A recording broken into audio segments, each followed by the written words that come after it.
You are listening to the People Centric podcast, where we talk through the toughest challenges that people face at work and give practical advice to fixing those challenges. Thanks for joining our movement to create workplaces that are happier, healthier, aligned, and empowered by putting people at the center of all that we do.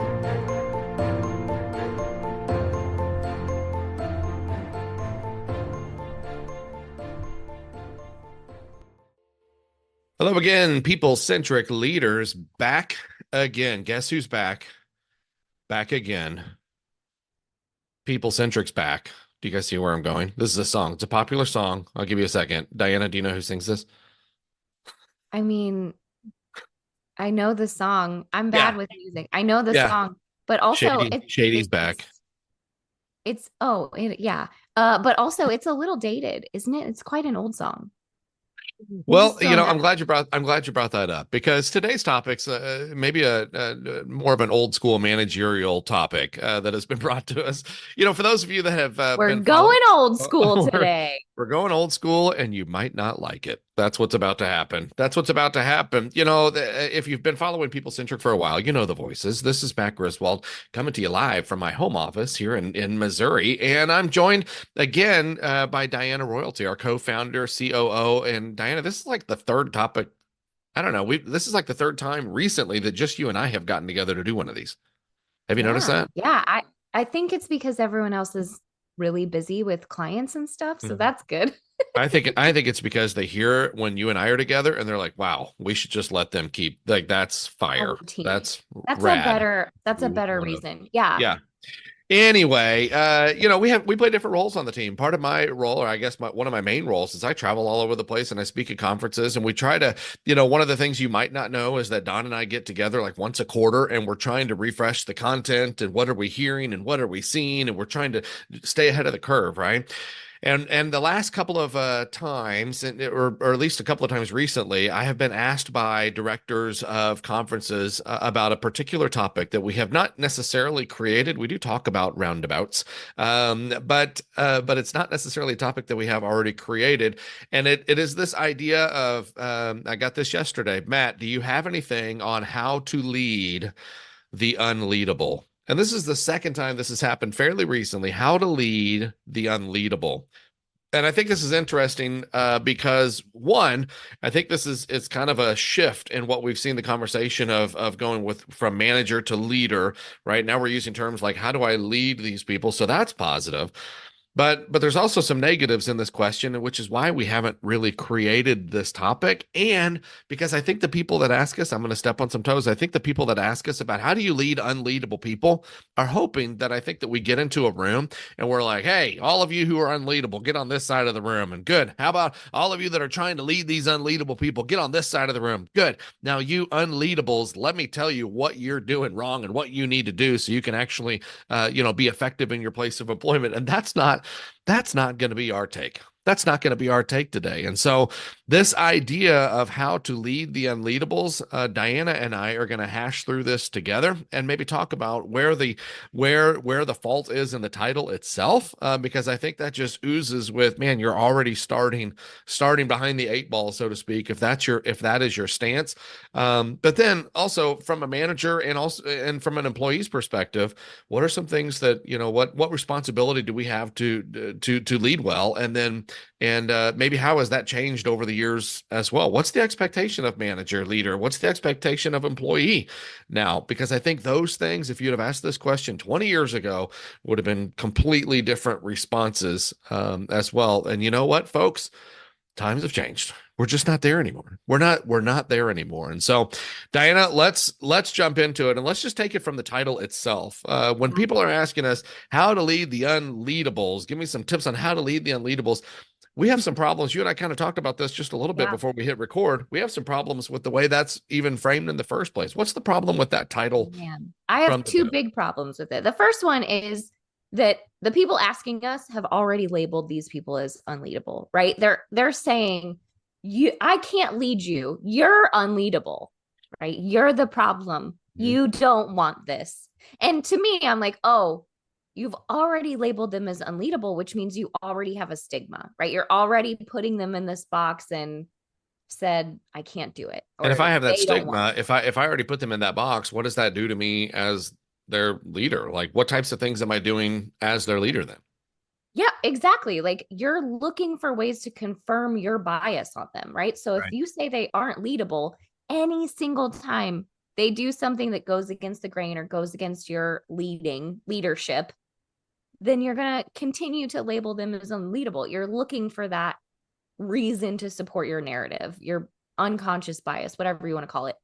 You're supporting that story in your head every single time that person doesn't want to be led. Yeah, I And think I the put quotations around that. I think the interesting part of that too is okay. Well, let's bring some of those folks on and say, well, they're referring to you as unleadable. How would you respond? And I think it's interesting to think maybe if some of those, oh, they think I'm unleadable. Well, they're not very leaderly either. Yeah. If we're Well, just going to kind of make up those yes. terms there. That's sort of my second big problem with it is that when the leaders are asking me, how do I lead unleadable people? I want to look at the leader and be like, well, what are you doing wrong? And they're going to say, oh, it's them. And I'm going to say, but I'm not talking to them. I'm talking to Mhm. you, right? You're the one asking. So you have to change something about what you're doing to get through to them, right? So that's my other part is like, I'm talking to the leaders about this, Yeah. not the people they're labeling unleadable. So I'm just like, we got to figure this out. I can't change them without asking them what's going on. You're Yeah. talking to me. So I got to Let's talk about you. let's define it maybe just a little bit more. When somebody is saying how to lead the unleadable people, what are they really saying? Like what is the crux or the foundation of this? And I'll give my perspective on this first. It seems like and there may be many different ways to interpret this, but if I say, dang it, they're not leadable people, that means they're not doing what it is that I'm asking them to do or telling them to do or demanding that they do, or they're doing it, but they're doing it completely differently than what I would suggest that they would do. Right? I don't buy the idea that most people are just lazy and they don't get it and they don't work. Like they want to work, they want to succeed. Oftentimes we don't help them in that position to be able to succeed.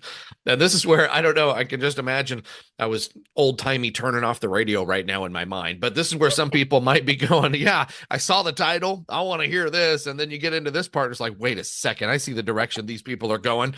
No, they're saying I'm the one who's at fault. And it click. And then the radio goes off. That's probably not what you're doing right now with the old timey radio there. But it is a little bit different. I think when we say somebody is unleadable, they're not doing what it is that I'm asking them to do. Would you agree and have maybe something else to add to that?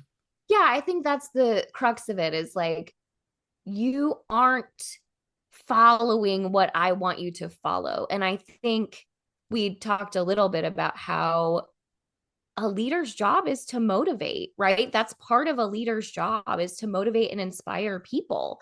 And I think that gets lost in this discussion about people being unleadable, right? Maybe I don't know how it gets so lost, but I think it's all comes down to motivation and influence and all the crux of actual leadership instead of they're just not doing what I'm telling them to do. Yeah, and this is why I think you and I took this as like we're going back in time. This is old school management because that's what I hear whenever I say they're not able to lead these people, leading the unleadable people. I think that's somebody who's stuck with a manager's hat on that is used to managing tasks and processes and maybe the things that the people are doing, not actually used to leading the people that they're in charge of, that they're in charge of, or that they're trusting to help them do wonderful jobs. And this is what we're saying too, as part of society or part of the workforce that has changed a little bit. Used to, the manager's job was to be able to manage the process. You would hire somebody, they were just super excited to be there, right? They're super excited to have an opportunity to have a job and to get a paycheck, and they would work hard for you, and you probably liked it when they would come into your office and say, I finished that task, boss, what else do you need from me, right? And you probably, thanks. I don't know, I was Gladys or whatever. I was trying to think of an old timey name. Thanks, Gladys. I appreciate that. Here's your next task. And maybe some of you liked that mentality. And this is what you're equating to. Well, they're not asking me those questions, or they don't seem like they're super motivated to do the things that I'm asking them to do. And this is where it's changed. We talk a lot about management versus leadership. And man, we've exhausted this topic over a series of podcasts, right? But the management is managing those specific tasks or processes that your people are doing. Leadership is much different. And we equate this leadership to influence, which means even those unleadable people that you're labeling, oh, they're very effective at leading some of those people or the rest of the team too. And so when we start talking about that, I think that's maybe where people are stuck. Maybe where they're stuck is they're not doing the things that I'm asking them to do. They're not asking for the next steps. They just, I don't know. They're not doing it the way that I would have them do it. And so I think that's where we get frustrated as managers of processes. Doesn't it feel like that's kind of where this whole topic comes from? It does. And I think we forget that different people are motivated in different ways. And I feel like, I don't know, I started my career in 2000, a long time ago. And when I started it, we were in a recession, and it was very much the you're lucky you have a job mentality, right? It was sort of that you're lucky to be here, you're lucky we're paying you, and it could all implode at any minute, right? You could not have a job tomorrow because the economy is so bad, and the housing crisis and all of these things, right? It was just that time in the world. And so the way that we were motivated was kind of like, oh, we just have to like keep our jobs. That's we have to keep our jobs because there aren't any other ones out there for us to go to. So I think as the world has shifted a little bit, the motivations are different, right?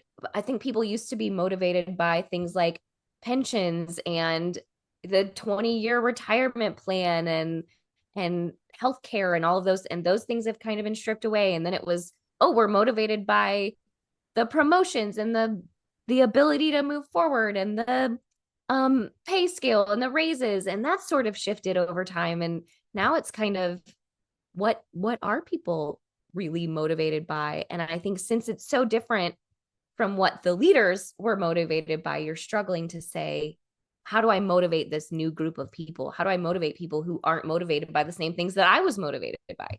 I'm going to give you a statistic, and you tell me how you feel about this. According to Gallup, just a few years ago, they put out a study that talked about 20% of managers believe that it is their job to motivate and inspire their team to do wonderful work, right?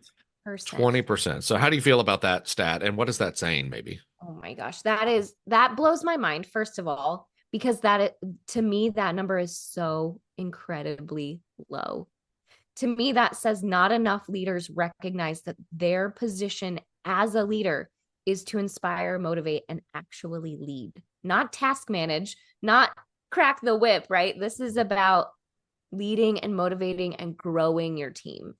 And that is where I think, at least the younger generations, I think all people actually really want this. It's just not how it was ever done, but want to feel valued. They want to feel inspired. They want to know they're part of something bigger. They want to know that their contribution means something. And I think all of that is where that leadership model comes into place. And 20% is staggeringly low. That stat directly relates to the title of this podcast, How to Lead the Unleadable. Makes sense if you look at the first stat and it says, you know what, 20% of managers believe it's their job to motivate and inspire their team to do outstanding work. That's where you come up with the title of How Do I Lead These Unleadable People? Because that's those same people are answering that quiz or that survey or whatever that is, yeah. Right? The job of manager has changed. We say this quite a bit too. Even another term in leadership or work that's kind of gone out the window too is boss.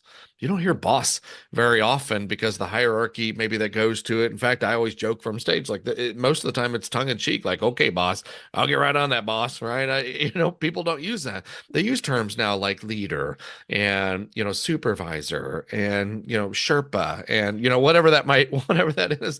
But that also tells you that the job or the role of that person who is in a quote unquote managerial spot has also demanded change. This is something else that we've talked about quite a bit right now, but we're in the midst of this perfect storm. Don will be happy that we're talking about this because this is our number one new keynote, and I would imagine it's going to be the number one new keynote for the next 12 months, probably, because it doesn't matter what industry you are in. Don and I just did a podcast on this not too long ago, but there's two things that are happening right now. There's literally more jobs than there's people to fill. We have a lack of people, and boomers are retiring at such a faster clip than what we thought. That we were anticipating it, but not this quickly. And my thought is they figured out they're like, oh man, these kids, I can't do it. I got to get out earlier, right? Thought I could stick it out, but I got to get out early. These kids, right? But I think those two things are colliding, and those boomers that are leaving the jobs are not going to be filled by Gen Xers, because they're kind of already in the roles that they're going to be. And the Gen X population is a smaller population. It's going to be filled by these millennials there too. And so now, if you're in this role of maybe you are one of those Gen X people who are in that managerial role or leadership role, and you're going to find yourself surrounded by more millennials than you are the boomer population. All of a sudden, that's going to demand a different type of leadership. The younger generation, you're an older millennial, if I could say it like that. You just have a different but you're kind of a Gen X. You're on the border line there, right? Yes, yes, that's Yeah, true. you're long in the tooth. And Okay. I'm just trying to paint a picture for the people. You're a haggard old lady. It's fine. The expectation of how you are led is different. I mean, I'll use my son as an example. I have one of those Gen Zs. I have a couple of those Gen Zs right now. And man, he graduated high school last year. I think he's on his fourth different job, not because he's afraid to work, but because of the experiences, right? Oh, that wasn't what I thought it was going to be, or I didn't like how they did that. And it's amazing. It's amazing. A lot of times we say, well, we don't want to see how the sausage is made. It's amazing to see his attitude towards that. It's like, yep, that wasn't for me. I know what I don't want to do now. That wasn't for me. And I mean, just several different jobs, several different experiences. Some of them he was good at. He just didn't want to do it anymore. It's a whole different mentality of worker, which requires a whole different mentality of leader. Wouldn't you agree? Yeah. And I do think it also requires better systems, right? Some of our just like communication systems are set up to fail. Some of those, I guess, let me be more specific. The way we evaluate our employees at work is set up to fail with these new generations. It's so bad. You're going to go in and you're going to say, I give you a 3 out of 5. And that employee is going to be like, well, I'm working a 5 out of 5. So peace out. Right. Like, I can't believe you just assigned a number to me. And we hadn't talked about it forever. And I think I'm doing a good job and you're not communicating it and you're not aligned with my values, then I'm going to go. And so I think there's so many business systems that are also set up to kind of lead to this other failure. Like you were talking about with your son, I bet he got stuck in one of those meetings and was like, I'm never doing this again. I don't like how that feels. I don't like how they made me feel. I don't want to stay in this environment, right? Yeah, one of those it's totally true. One of those meetings he's like, I had to drive 30 minutes to get there, and I didn't start my shift until like 11, but I had to get there for the meeting at 8. The meeting was over in like 15 minutes, and now I'm 30 minutes away, and the meeting was all about how everybody is working bell to bell from, for the next foreseeable future until we get back on top of this. And he was like, I've been here for, he was there for less than 30 days. He's not super invested in this. He was doing well at his job, he thought, and he was like, this sucks. I'm out. That's where you get to that other mentality of like these freaking kids. But I'm telling you, they will work. But you have to relate to these kids in a different way. You have to relate to those employees in a different way. And so, okay, so let's maybe turn the page. And I think we've made the case for our stance on this. So, okay, so I'm a manager. You're saying, okay, I'm managing incorrectly. What are some of those things that I need to do then as a manager to kind of speak the language here and help lead the quote unquote unleadable people? Then what do I need to do? Man, I hate this answer, but I'm going to say it. I hate it. But you have to talk to them. You have to talk to these people. I don't like it. I don't want to ever talk to Matt, but you know what? Here we are. Lies. Here. Yeah. You have to talk to them. You have to learn about them. You have to genuinely care about them. And you have to figure out what their goals and values are. I mean, that sounds super fluffy. It sounds like You're trying to be their friend. I didn't say that. I said you have to know about them, you have to care about them, and you have to understand how they're motivated through their goals and values, because that is what's going to keep them to stay. That's what's going to keep them coming to work every day. They're going to say, my boss genuinely cares about me and he's helping me get to this goal. My manager is vulnerable. She tells me when things are going bad. She tells me when things are going good in her life and my life. And we have a quote unquote connection and the vibe is good. Yeah, which you love. Well, I think one of the other things, and this is maybe another tip that I would throw out there to the managers, is be prepared for some of the responses that you might get having these conversations. Because I can imagine it's like, well, where do you want to go? What are you inspired by? Like, I need to get paid X amount more dollars, or I want to be off half the month, or whatever. Like, just be prepared for some of the responses, because I think the old school answer might have been, well, that's not going to happen. Like, oh, that's not going to work. And they'll be like, all right, well, we all want Maseratis, but like, right. Forget it. So I think one of the first things you have to do, and I love this activity, we do something like this from stage 2 when we ask a volunteer to come up, and I don't want to ruin the surprise. We ask a volunteer to come up and we take steps with them. But the foundation of that whole exercise is we start where they are, which means we find common ground. So some of these folks that we're calling leading the unleadable, you need to do a good job of trying to find some common ground, something that if you are referring to them as unleadable, you need to back that thing up as I don't remember the rapper who said that, but you need to back that up as you. So many old references. It goes with the whole the theme. But you need to back that up and get to the common theme. You need to find common ground. You got to find something that you both can say yes to before you can start to build upon those yeses. If I think they're unleadable, I already know how this conversation is going to go before they sit down in here. And I'll tell you what, they're going to come into your office or to that conversation or wherever that is with the same kind of mentality. They already know how this is going to go too. And so you might need to do some things that you don't normally do during that conversation. And one of those things is let's just find something we both agree on. Let's just find something we can both come together and find an agreement on and work towards. And then we could start to build those yeses. And so I would consider that. Yeah. And you mentioned something that we run into a lot. You said that they're going to ask for more money. They're going to ask for more people. They're going to ask for more time. And us as consultants, whenever we ask people, like, what do you need? They always say more money, more time, more resources. That's a thing. And so we usually do this trick of like, okay, yes, we will try to get you there. We're not saying no. We want to get you there too. We want that for you. The company probably needs that. We understand that. But let's pretend we can only work with what we have. Then what do you need? What do you need if you can only use the stuff that you have?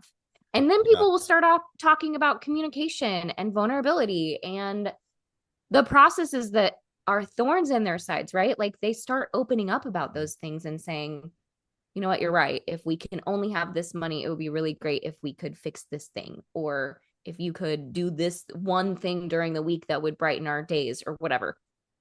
So you can get around those questions and still make an impact, right? And you have to be open to that and not immediately shut down and be like, I want more money too. Like, sorry. You know what though, in my experience, and I'm sure your experience too, they're asking for more money or more resources, or if I had this or whatever. One, they're doing a couple of different things. One, they're seeing kind of where the line is, and two, they're also asking out of ignorance, because most of the organizations that we work with, you're not doing a good job of showing them where you are organizationally, is financially. We talk about open book transparency too, and trying to have them be a part of that. We don't get to be upset with them for not making smart financial decisions if we don't give them enough information to be able to make smart financial decisions. I mean, and most organizations don't do a good job for that. And so you don't equip them with that, which means they ask ridiculous questions, which means you get upset at them for asking ridiculous questions. And then, I mean, they're totally in the dark. And so maybe give them enough information to help you succeed, because that's what they ultimately want to do, help them succeed. We ask that silly, and I don't know if you brought it up already, but it's like, how do you engage your people? You engage them. You bring them to the table. You trust them with maybe some more information than what you used to trust people with, or whatever. And I think what you'll find is they're not out to get you. They're out to support you. And if I could bring them along for the ride, man, that's how you create engagement. That's how you create loyalty. What if I am that employee that feels like, man, you're describing my life at work. I think my boss looks at me all the time as this unleadable, unmotivated person, but it's not true. Like I am. I want to work hard. I don't know that I don't feel like they do a good job of setting me up for success like that. What do I do as an employee? Oh man, that's a good question. I think there's several things you can do, but also several ways it could go sideways. So you do have to approach it a little delicately, right? Like, hey, boss, I think that I am capable of more. I think that I can get to a place where you and I would work really well together, but we are not aligned right now. And I think just starting a conversation with someone and saying, I just don't know what you want, and I don't know how to give you what you want, and I don't know how to get where we want to go. I think having all of those conversations are really good. Um, the other thing I think that they could do is just kind of force vulnerability by asking some hard questions like, hey boss, how was last quarter? Did we accomplish the goals that we were supposed to accomplish? How's the company doing? What's keeping you up at night? I don't know that most people have those conversations with those leaders. And if you're willing to do that, you might get some great insight and answers on how the company is actually doing. Yeah, whenever I'm in front of large groups of people, I always ask them, how many of you want to know you're doing a good job in your manager's eyes? And 100% of the hands go up. How many of you want to know if you're failing in your manager's eyes? 100% of the hands go up. And so maybe one of the things you could do is set aside some time, not just in passing in the hallway, but see if you can't get on their calendar and say, hey, I just had a couple of questions. Am I doing well in this job? Am I doing the things that you feel like I need to be doing? And you can kind of start that conversation. I would imagine both sides are probably reading it inaccurately at some point, right? Is it realistic to say people are unleadable? Not necessarily. I understand the people that you're talking about. And sometimes you just have worker bees that come in and they just put their head down and they just accomplish the task and then they go home. You need those people too, right? You need those workhorses. Also, is it unfair for an employee to think like my boss is uninspiring, unmotivated, and I can't do anything until my boss inspires me to do better? That's not fair either. Like you've got some accountability in this too. And so chances are the correct answer for this is right in the middle of that. There's some things that managers and leaders can do that can help inspire great work, and a lot of that is being able to bring them to the table and giving them a little bit more information, trusting them with some of the delegation things of the projects that you have instead of just having them do the same thing over and over again. See what kind of team you have there. Trust them with a little bit more.